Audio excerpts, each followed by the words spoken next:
সে চলে গেল কোনো ঝগড়া ছাড়াই, কোনো অভিযোগও রাখেনি। শুধু বলেছিল তোমাকে দেখলে আর আগের মতো লাগে না।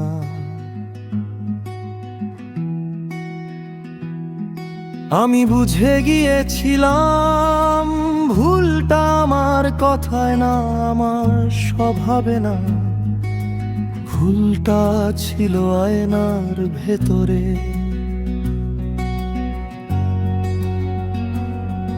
আমি হাসলে সে চোখ ফিরিয়ে নিত, পাশে দাঁড়ালে অস্বস্তি হতো তার।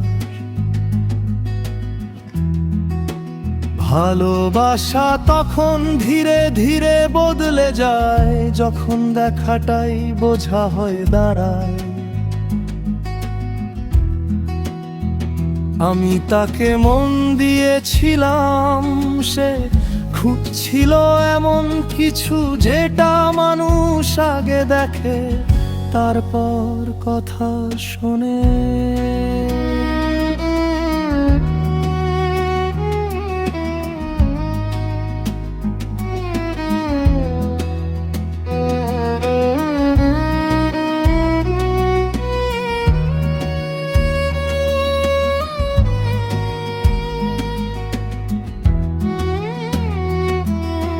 সমাজও কম কিছু বলেনি,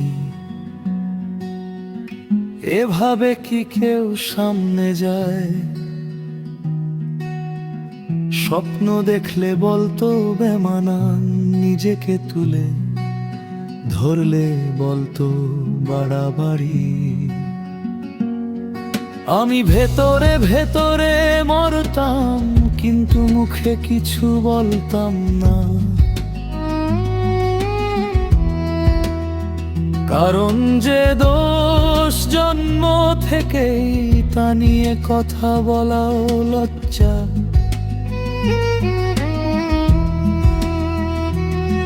আছে অন্য কারো পাশে, যার সাথে ছবি তুললে ফিল্টার লাগে না।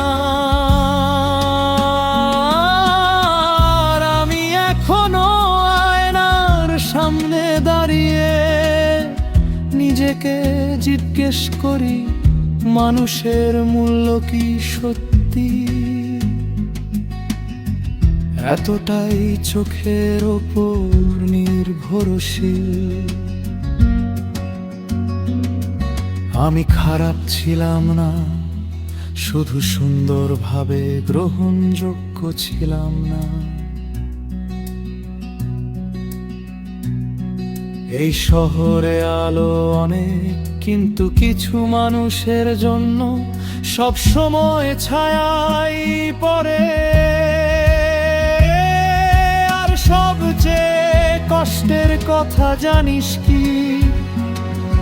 আমি এখন আর কাউকে ভালোবাসতে ভয় পাই, কারণ কেউ আমাকে নয়,